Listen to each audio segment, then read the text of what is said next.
صحیح حدیث ہے، رسول اللہ صلی اللہ علیہ وسلم کی خدمت میں ایک صحابی حاضر ہوئے، عرض کیا یا رسول اللہ من احق الناس بحسن خلقی، سب سے زیادہ اچھے اخلاق سے میں کس کے ساتھ پیش آؤں، دنیا میں کون ہے؟ ہم سے اگر یہ سوال ہوتا ہم کہتے اپنے باس سے، کیونکہ اس سے آپ کو کیا ملتی ہے؟ تنخواہ۔ آپ کسی سے بھی مشورہ لینا تو وہ کہے گا یار سب سے تمیز سے کس سے بات کیا کرو؟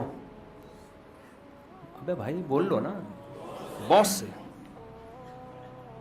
سیٹھ صاحب سے، علاقے کے ناظم سے، محلے کے بدماش سے، ایس ایچ او صاحب سے، ڈی ایس پی صاحب سے، اور ہم کرتے بھی ہیں۔ حضرت حکیم اختر صاحب رحمہ اللہ تعالی اکثر ڈی ایس پی اور ایس ایچ او کی مثال دیا کرتے تھے کہ جن کو بہت غصہ آتا ہے نا، پولیس آفیسر کے سامنے، علاقے کے ایس ایچ او کے سامنے نہیں آتا ان کو غصہ کبھی بھی، وہاں بڑے آرام سے تمیز سے بیٹھے رہتے ہیں، باس کے سامنے غصہ نہیں آتا۔ تو ہم سے اگر کوئی پوچھتا ہم کہتے ہیں محلے کے دادا سے، جب بھی تمیز سے بات کرو، اخلاق سے، کس کے سامنے؟ محلے کے دادا سے، اس کے سامنے غصہ نہیں چلے گا، غصہ کیا تو وہ آخری غصہ ہوگا۔ بدماشوں سے، ڈاکو آتے ہیں نا، لوگ کہتے ہیں آرام سے دے دیا کر بھائی، کراچی میں ڈاکوؤں کا راج چل رہا ہے، تو ویسے کون سا ڈاکوؤں کا راج نہیں تھا؟ یعنی حیرت کی بات ہے، لوگ کہتے ہیں ڈاکوؤں کا راج ہے، تو ویسے بھی تو ڈاکوؤں کا راج ہی تھا نا، چہرے بدلتے ہیں ڈاکوؤں کے۔ تو ڈاکو آئے تو لوگ کیا کہتے ہیں، ماں باپ بھی کہتے ہیں بیٹا کوئی موبائل چھیننے کی کوشش کرے تمیز سے دے دینا۔ تو ہماری نظر میں سب سے اچھے اخلاق سے ہم اگر کسی کے ساتھ پیش آئیں تو وہ ڈاکو ہے۔ کیا خیال ہے؟ آئے تو آپ دیتے بھی ہیں اور کانپ بھی رہے ہوتے ہیں کہ سر یہ قبول کر لیں نذرانہ ہماری طرف سے، ٹھیک ہے نا، یہ قبول کر لیں۔ لیکن ان تمام لوگوں کے ساتھ جب آپ اچھے اخلاق سے بات کرتے ہیں، اس پہ آپ کی جان بخشی بھی ہو جاتی ہے، پیسے بھی مل جاتے ہیں، تنخواہ بھی مل جاتی ہے جب باس سے بات کریں گے۔ لیکن ان میں سے کسی کے ساتھ اچھے اخلاق سے بات کرنے پر ثواب بالکل بھی نہیں ملتا۔ سمجھ رہے ہو؟ اکثر میں ایئر ہوسٹس کی مثال دیتا ہوں نا، ایئر ہوسٹس جو آپ سے اچھے اخلاق سے بات کرتی ہے جہاز میں، تو کیا ثواب ملتا ہے اس کو؟ قیامت کے دن وہ پیغمبر کے ساتھ ہوگی، نبی نے فرمایا نا جس کے سب سے اچھے اخلاق ہوں گے قیامت کے دن میرے ساتھ ایسے ہوگا، یا میرے سب سے قریب ہوگا، اس طرح کے الفاظ ہیں۔ تو کیا پھر تو ساری ایئر ہوسٹسیں کہاں جائیں گی؟ جنت میں۔ اور W11 کے جتنے کنڈکٹر ہیں وہ جہنم میں جائیں گے سارے۔ کیا خیال ہے بھائی؟ اب یہ باہر والوں کو W11 کا مطلب ہی نہیں پتہ ہے، میرے بیان باہر جاتے ہیں کہتے ہیں W11 کیا ہوتے ہیں، یہ چیز بتانے کی نہیں ہے، یہ کراچی آؤ بیٹھو پتہ چلے گا W11 کیا ہوتی ہے۔ تو جتنے کنڈکٹر 4K 4J پتہ نہیں کون کون سی بسیں، رکشے والے، یہ تو معاذ اللہ سارے کہاں جائیں گے پھر؟ جہنم میں۔ اور ایئر ہوسٹس جتنی بھی ہیں کہاں جائیں گی؟ جنت میں، کیونکہ ان سے اچھے اخلاق ہم نے کسی کے بھی، میں نے آج تک بہت سفر کیا جہازوں میں، کسی ایئر ہوسٹس کو میں نے کبھی غصے میں نہیں دیکھا۔ لوگ کہہ رہے ہوتے ہیں یار کبھی کسی ایئر ہوسٹس کو ہم نے غصے میں نہیں دیکھا، اور گھر آئے تو اپنی بیگم کو کبھی ہنستے رہے، بہت سے لوگوں نے کہہ رہے نہیں دیکھا ہم نے۔ تو یہ وہ اخلاق نہیں ہے جس پہ اس کو جنت ملے گی۔ اسی وجہ سے اس پہ اس کو تنخواہ ملتی ہے، پیسے ملتے ہیں، ایئر ہوسٹس اپنی پراپرٹی بنا لیتی ہے، ریٹائر ہونے کے بعد کھاتی ہے پیتی ہے۔ ایک مسکرانا وہ ہے جس پہ آپ سے خدا راضی ہوتا ہے، جس پہ آپ کو جنت ملتی ہے۔ تو صحابی نے اس اخلاق کے بارے میں پوچھا، من احق الناس بحسن خلقی، یا رسول اللہ سب سے زیادہ اچھے اخلاق سے میں کس سے بات کروں؟ یہ صحابی کا سوال تھا۔ آپ صلی اللہ علیہ وسلم چونکہ اللہ کے نمائندے ہیں، اللہ کا پیغام بندوں تک پہنچانے آئے ہیں، اگر کوئی عام آدمی ہوتا میرے جیسا تو میں یہی مشورے دیتا، بھائی کسٹمر سے اچھے اخلاق سے بات کرو تاکہ دوبارہ آپ کی شاپ پر آئے وغیرہ وغیرہ۔ لیکن ہمارے نبی کس کے میسنجر ہیں؟ اللہ کے۔ آپ کا کام تھا وہ بات کہنا جس میں اللہ کی رضا ہو۔ اللہ کس سے خوش ہوتا ہے؟ اور آپ نے اپنی ذمہ داری پوری کی. وہ ذمہ داری پوری کیا کی؟ آپ نے فرمایا امک، تمہاری ماں. کون سب سے زیادہ اچھے اخلاق کا مستحق ہے؟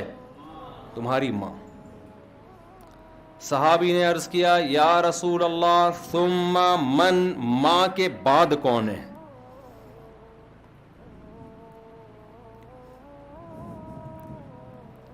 ماں کے بعد کون ہے؟ آپ صلی اللہ علیہ وسلم نے فرمایا امک، ماں کے بعد بھی کون ہے؟ ماں ہی ہے. یہ عجیب بلاغت ہے کلام کی. دیکھو ہمارے نبی جو معلم تھے نا، معلم، تعلیم کے دو طریقے، ایک نیچرل وے میں پڑھانا کسی کو، ایک مصنوعی طریقے سے پڑھانا. آج کل گورے اس پہ بڑی ریسرچ کر رہے ہیں کہ جب آپ ٹیچنگ کریں نا تو ایک نیچرل انداز میں پڑھائیں، اس سے بات اس کے دماغ میں بیٹھ جائے. ہمارے نبی صلی اللہ علیہ وسلم جو اللہ نے آپ کو معلم بنایا، وہ الفاظ کے بکھیڑوں میں لوگوں کو نہیں الجھایا. بظاہر یہ جواب غلط ہے، بظاہر. صحابی کا سوال یہ ہے کہ ماں کے بعد، ثم کا لفظ عربی میں بعد کے لیے آتا ہے، اس کے بعد. تو اس کا مطلب یہ ہے کہ میں ماں کے بارے میں اب سوال نہیں کر رہا، تو جواب بھی ماں کے علاوہ کے بارے میں ہونا چاہیے نا. یار آپ لوگ کی سمجھ میں ہی نہیں آ رہی بات. بھائی سوال یہ تھا ثم من، اس کے بعد کون؟ ماں کو تو سمجھ میں آ گیا، ماں کے علاوہ کی بات کریں آپ. تو جواب میں اگر دوبارہ ماں کا تذکرہ کیا جائے تو یہ بظاہر غلط جواب ہوا کہ نہیں ہوا؟ اب کوئی قانون دان عربی گرامر کا ماہر بیٹھے گا تو کہے گا یہ گرامر کے لحاظ سے، یہ اصول کے لحاظ سے جواب کیا ہے؟ غلط. لیکن ہمارے نبی نے اس کی پرواہ نہیں کی ہے کہ جواب درست ہے کہ غلط ہے. ہمارے نبی نے تربیت کی ہے. کیا مطلب؟ جواب میرا غلط بھی ہے، اس کو صحیح کر لو. کیا مطلب؟ سوال اسی کے مطابق بنا لو. ماں کے بعد بھی ماں ہی ہے. کیا مطلب؟ تم جو ماں کے بعد کسی اور کو اچھے اخلاق کا مقام دینا چاہتے ہو، وہ بھی کس کو دے دو؟ ماں کو ہی دے دو. ذہن میں آتا ہے نا ماں کے بعد فلاں ہے جس سے میں اچھی طرح سے بات کروں گا، تو فلاں کو ہٹاؤ، وہاں بھی کس کو لے آؤ؟ ماں کو لا کے رکھ دو وہاں بھی. صحابی نے عرض کیا یا رسول اللہ ثم من، تیسرے نمبر پہ کون ہے ماں کے بعد؟ 2 دفعہ تو میں سمجھ گیا، لیکن میرا جواب ابھی پورا مجھے نہیں ملا جواب. میں تو چاہ رہا ہوں ماں کے بعد پوچھوں نا، اس لیے انہوں نے سوال کو دہرایا. آپ صلی اللہ علیہ وسلم نے فرمایا امک، ماں کے بعد بھی تیسری دفعہ بھی کون؟ ماں. بڑی بلاغت ہے اس کلام میں کہ ماں کو اتنی محبت دو، اتنی محبت دو کہ جتنی کسی کو دے سکتے ہو نا محبت اور اخلاق، اس کو 3 سے ضرب دے کے کس کے ساتھ رویہ رکھو؟ ماں کے ساتھ. صحابی نے عرض کیا ثم من، اس کے بعد کون؟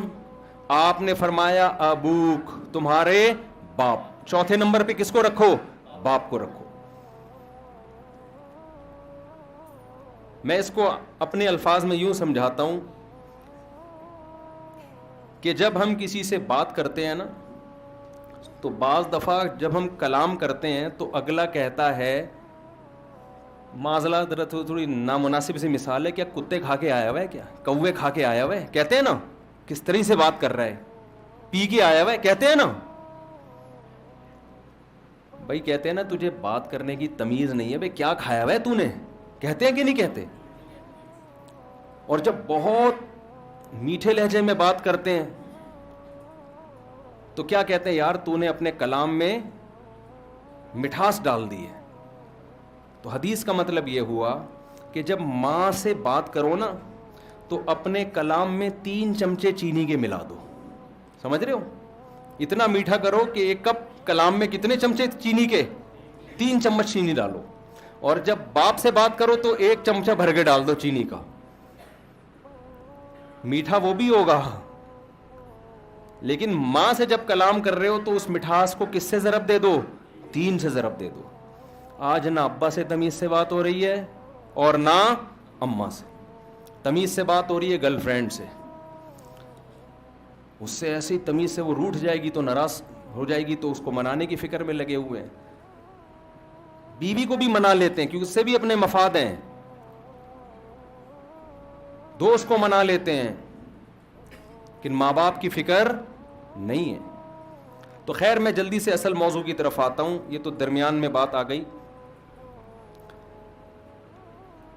تو یہ اللہ نے ماں کا حق دیا ہے کہ ماں سے جب کلام کریں گے نا انتہائی محبت والے لہجے میں. باپ سے اگر آپ نے کلام میں تھوڑی سی نرمی کم بھی ہو گئی تو اتنا مسئلہ نہیں ہے, کیونکہ ابا ہے وہ ویسے ہی لگا دے گا ایک کھینچ کے, اگر تھوڑے سے آڑے ترچھے چلے. ماں تھوڑی لگا سکتی ہے.